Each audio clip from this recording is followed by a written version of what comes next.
Sveiks vēlreiz! Kā solīju, beidzās viens video, var skatīties nākamo. Šoreiz no tā paša turnīra sākums, labs sākums mums bija 19. sadalījums. Un spēlēsi, tūlīt, uzlikšos dalīties, spēlēs 3 beztrumps. Tātad par atklājumu. Ja godīgi, parasti es neatklājos. Kāds ir švakas, trešajā rokā ir forši atklāties, jo principā es gribu gājienu krustos, bet tas sāles atklājumam bija tas, ka mēs bijām nospēlējuši 2 sadalījumus pret šo te pāri.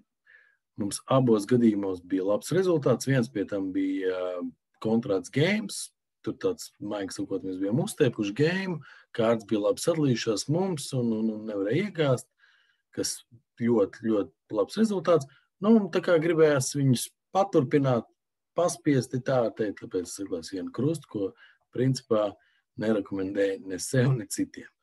Tālākā solīšana ir ļoti ātra. Partners saka vienu pīķi, es uz visu brīdi domāju, pat nopasēm, tad, partneri piedod, neredzēju kaut ko, ka nav tas tā. Es saku vienu beztrumpu, lūk, un nokļūst kontraktā 3 beztrumpus. Iespējams, tu jau klausoties šo te monologu padomāji, kā tu būtu spēlējis, bet te ir tas plus dzīviem bridžam vai šeit arī platformai, ka principā ir lietas, ko BBO tu nevar īsti redzēt, un ir tas, ka šis te vests spēlētājs, kuras ejas var redzēt un principā cenšos arī skatīties, tas ir normāli, legāli, viņš aizdomājās, un viņam ir tādā samocīts domas. Un tas nav tas, ka viņš atcerās tos iepriekšējos 4 pīķis kontrā. Tas ir tas, ka viņam nav laba gājiena. Un tas ir, tā ir, kā lai pasaka, tā ir atslēga šim sadalījumam.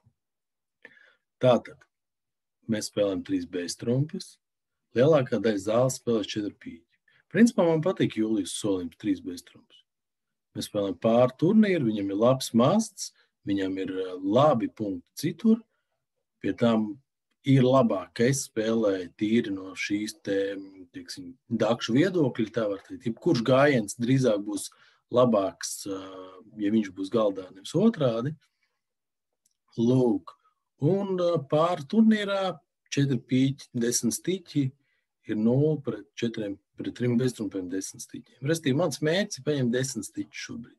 Jo man ir noteikti jādod 2 dūži, vienalga, ko es spēlēju. Un jātiek galā vai ar arcenēm, vai pīķiem, vai visu kopā. Lūk. Tātad, ņemot vērā to, ka pretinieks izdarīja šīs te grūtās, sāpīgās darbības, es mēģinu pirmajā stiķī dabūt 10, es visu plānu tā kā, darbojos uz to, ka pretiniekam bija problēma. Ja viņam problēma, viņam vienmērīgs sadalījums. Lūk, tas arī ir atbildi. Spēlējam pīķi pret dūzi, krustu uz roku, un tagad ir tas, kas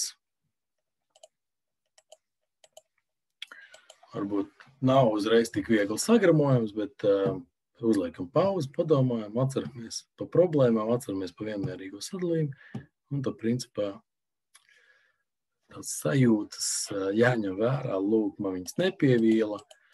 Galotnē bija iespēja, varbūt man pat paņemt 11 stiķis. Lūk, šeit es kļūdījos, man vajadzēja mest krustu ārā, neviens tam bija krustu, bija skaidrs, ka visdrīzāk viņi noturēs krustu.